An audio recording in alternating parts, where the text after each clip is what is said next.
Hello दोस्तों, आज है 5 अप्रैल और 5 अप्रैल के करंट अफेयर के जो भी इम्पोर्टेंट क्वेश्चन बनते हैं आज हम उनके बारे में डिस्कस करेंगे।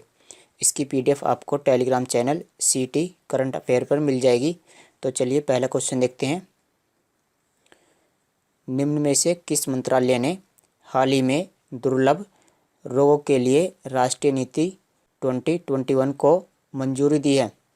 तो किस मंत्रालय ने दुर्लभ रोगों के लिए राष्ट्रीय नीति 2021 को मंजूरी दी है?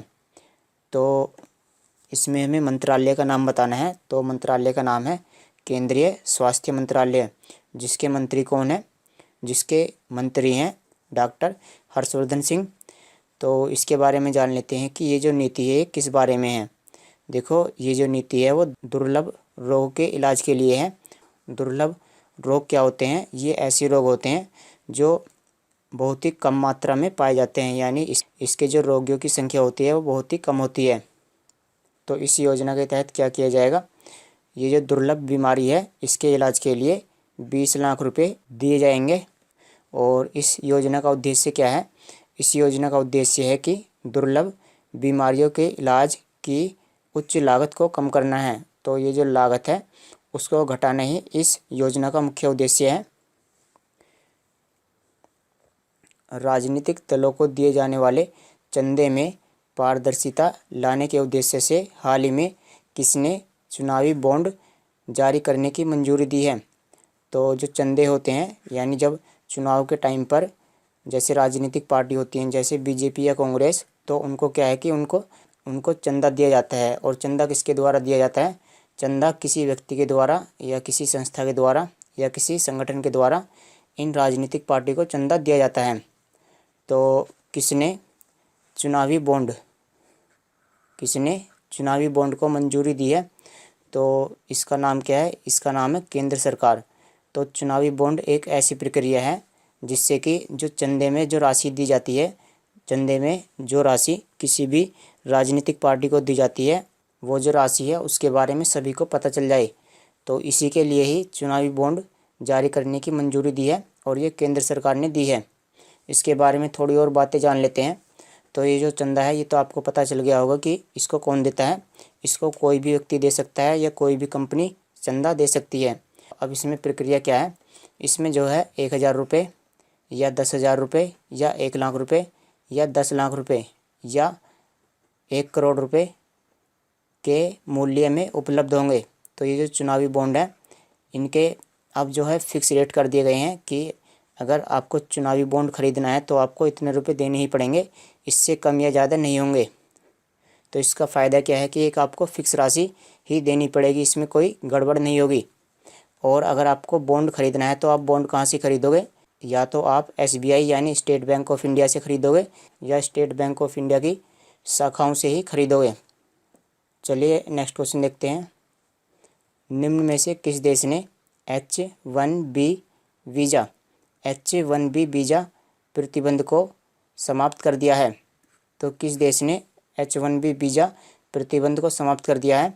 तो इसका राइट आंसर है अमेरिका। अब देखो, ये जो वीज़ा है ये उन लोगों के लिए है जो विदेश से यानी दूसरे देशों से अमेरिका में रहते हैं। तो ये जो वीज़ा है वो लोग कराते हैं जो अमेरिका में रहते हैं लेकिन किसी दूसरे देश के हैं। और इस वीज़ा पर प्रतिबंध लगा दिया गया था और अब इस वीज़ा पर से प्रतिबंध को हटा दिया गया है। चलिए अमेरिका के बारे में जान लेते हैं। यहाँ की राजधानी है वाशिंगटन DC। यहाँ की मुद्रा है अमेरिकी डॉलर और यहाँ के राष्ट्रपति हाल ही में बने हैं जो बिडेन।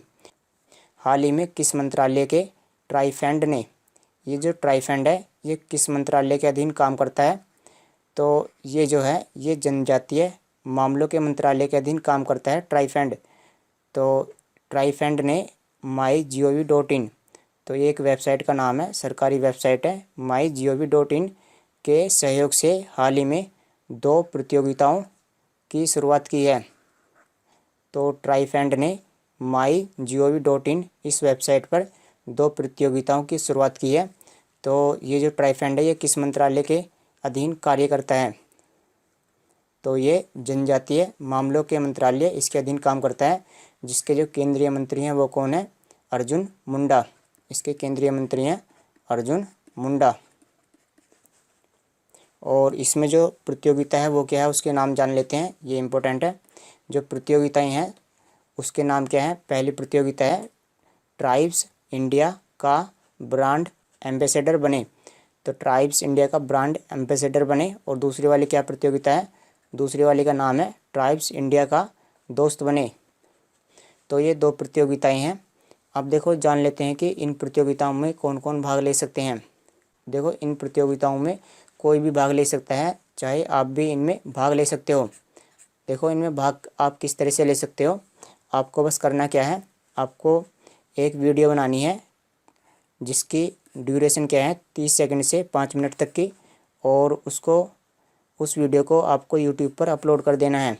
और यूट्यूब पर अपलोड करने के बाद में जो उसका लिंक होगा, उस लिंक को आपको जो गवर्नमेंट की वेबसाइट है mygov.in, इस पर साझा करना पड़ेगा। और जैसे ही वो जो लिंक है वो वेबसाइट पर साझा हो जाएगा तो आप इन प्रतियोगिताओं में भाग ले लोगे। अब इससे फ़ायदा क्या होगा। अब इसका फ़ायदा ये है कि जो उत्पाद होते हैं, जो ट्राइब्स इंडिया या जनजातीय कबीलों के जो उत्पाद होते हैं उनको आप उपयोग करोगे और उनके बारे में ही आप वीडियो बनाओगे, तो जो उनके जो उत्पाद हैं उनको प्रमोशन मिलेगा। तो इससे क्या होगा कि जनजातीय कबीलों का विकास होगा। तो चलिए नेक्स्ट क्वेश्चन देखते हैं। ब्रिटेन की किस कंपनी की महिला सीईओ कोट्स ने, तो ये सीईओ का नाम है कोट्स, या इनका पूरा नाम क्या है डेनिस कोट्स ने सैलरी के मामले में सुंदर पिचाई जो गूगल के सीईओ हैं उनको पीछे छोड़ दिया है। तो ये किस कंपनी की सीईओ हैं, यानी मुख्य कार्यकारी अधिकारी। तो जो डेनिस कोट्स हैं ये Bet365 इसकी सीईओ हैं। और जो इनकी सैलरी है वो कितनी है, सैलरी के बारे में जान लेते हैं। इनकी सैलरी कितनी है। इनकी वित्त वर्ष 2020 में जो सैलरी थी वो लगभग 4,750 करोड़ रुपए। ये जो सैलरी है ये 1 वर्ष की सैलरी है।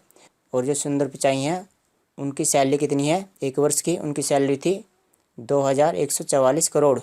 तो ये दुनिया की पहली सीईओ बन गई हैं जिनकी सबसे ज़्यादा सैलरी है। और जो एलन मस्क हैं, यानी जो टेस्ला के सीईओ हैं, टेस्ला के सीईओ कौन है, एलन मस्क, उनकी सालाना तनख्वाह कितनी है, उनकी सालाना तनख्वाह है 3,591 करोड़। तो ये दुनिया की पहली सीईओ बन गई हैं जिनकी सालाना इनकम सबसे अधिक है। ब्रिटेन के बारे में जान लेते हैं, क्योंकि ये जो लेडी हैं ये ब्रिटेन की रहने वाली हैं, डेनिस कोट्स। तो ब्रिटेन के बारे में जान लेते हैं। यहाँ की राजधानी क्या है, लंदन। और यहाँ की मुद्रा है पाउंड स्टर्लिंग। और यहाँ के जो प्रधानमंत्री हैं वो कौन है, बोरिस जॉनसन। और यहाँ का जो राष्ट्रीय खेल है वो क्या है, क्रिकेट। निम्न में से किस राज्य ने हाल ही में हांगकांग क्या है, हांगकांग एक चाइना का शहर है, हांगकांग चीन का एक शहर है, कि चुनाव प्रणाली में बड़े परिवर्तन के लिए विवादास्पद प्रस्ताव को मंजूरी दी है। तो चीन ने क्या करा है कि चीन ने यहाँ पर एक चुनावी प्रणाली में एक बड़ा परिवर्तन किया है, जिसकी वजह से जो हांगकांग है चर्चा में है। तो ये है इसका राइट आंसर क्या है, चाइना। अब इसमें जान लेते हैं कि चाइना ने इसमें क्या किया है। चाइना ने क्या किया है कि ये जो हांगकांग है यहाँ की जो सीटें हैं, चुनावी सीटें, उनकी जो संख्या है वो घटा दी है।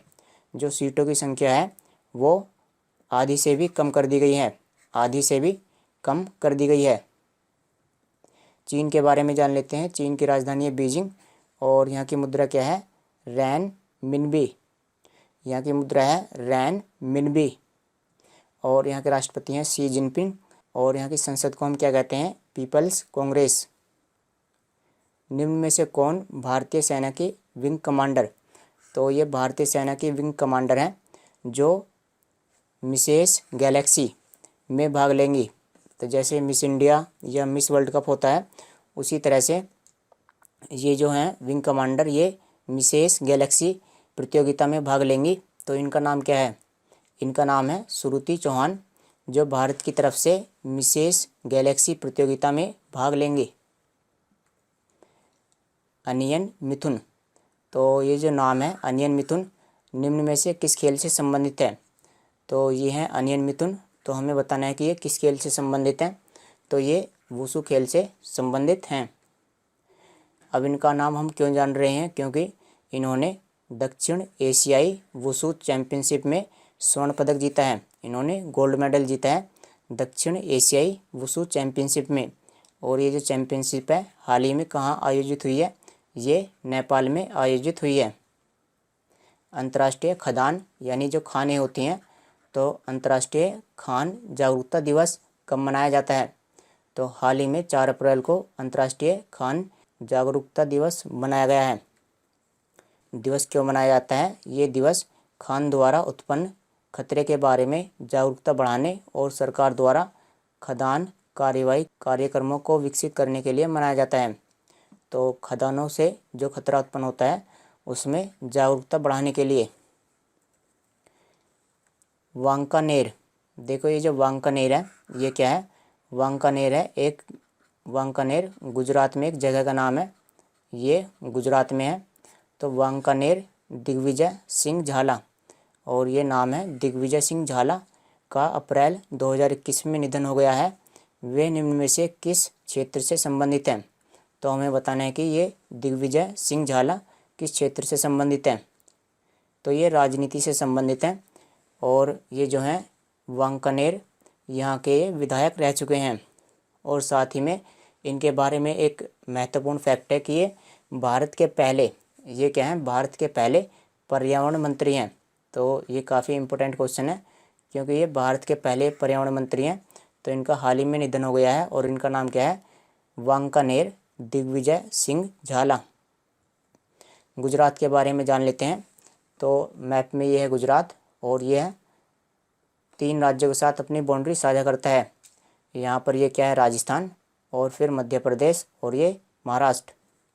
और इसकी राजधानी के बारे में जान लेते हैं। इसकी राजधानी है गांधीनगर। यहाँ के मुख्यमंत्री हैं विजय रूपानी, और यहाँ के राज्यपाल हैं आचार्य देवव्रत। अप्रैल 2021 में किस राज्य के पत्रकारों को फ्रंटलाइन वर्कर घोषित किया गया है? तो हाल ही में उत्तराखंड ने जो वहाँ के पत्रकार हैं यानी जो न्यूज एंकर हैं उनको फ्रंटलाइन वर्कर घोषित किया है। अब इनको फ्रंटलाइन वर्कर घोषित कर दिया गया है, तो इसका फ़ायदा क्या होगा? अब इनको जो टीकाकरण है उसकी सुविधा इनको प्रदान की जाएगी, इनका वैक्सीनेशन किया जाएगा। उत्तराखंड के जो मुख्यमंत्री हैं तीरथ सिंह रावत, उन्होंने यह घोषणा की है। चलिए उत्तराखंड के बारे में जान लेते हैं। मैप में यहाँ पर है ये उत्तराखंड, और ये है उत्तराखंड। तो ये अपनी बाउंड्री किस किस के साथ साझा करता है? ये हिमाचल प्रदेश, उसके बाद हरियाणा, और ये यहाँ पर यूपी। तो ये इन 3 राज्यों के साथ अपनी बाउंड्री साझा करता है। यहाँ की राजधानी क्या है? देहरादून या गैरसैंण। और यहाँ के मुख्यमंत्री कौन है? तीरथ सिंह रावत, और यहाँ के राज्यपाल हैं बेबी रानी मौर्य। खगोलविदों ने नासा के चंद्र एक्सरे ऑब्जर्वेटरी का उपयोग करके किस ग्रह के एक्सरे विकिरण का पता लगाया है? तो ये एक नासा का इस तरह का ऑब्जर्वेटरी है, यानी ये क्या है? एक वेधशाला है। ये नासा की एक वेधशाला है। तो ये जो वेधशाला है ये यहाँ पर ये पृथ्वी है, और ये पृथ्वी का इस तरह से ये चक्कर लगा रही है। तो इस वेधशाला ने क्या किया है कि देखो मैप में ये है क्या है? ये है अरुण। इसका नाम क्या है? ग्रह का नाम है इसका अरुण। तो अरुण से आने वाली इस तरह से अरुण से यहाँ से एक्सरे विकिरण आ रहे थे, तो इसने एक्सरे विकिरण के बारे में जानकारी दी है। तो इसमें हमें यही बताना था कि किस ग्रह के एक्सरे विकिरण का पता लगाया है। तो इसने अरुण, या इसको इंग्लिश में बोलते हैं यूरेनस, इसके एक्सरे विकिरण का पता लगाया है। और ये नासा का है। नासा यानी ये यूएसए यानी अमेरिका का है। तो चलिए दोस्तों आज की वीडियो में इतना ही। इसकी पीडीएफ आपको Telegram channel CT current affair पर मिल जाएगी। चलिए आज की वीडियो में इतना ही। Thanks for watching the video. कल मिलते हैं आपसे।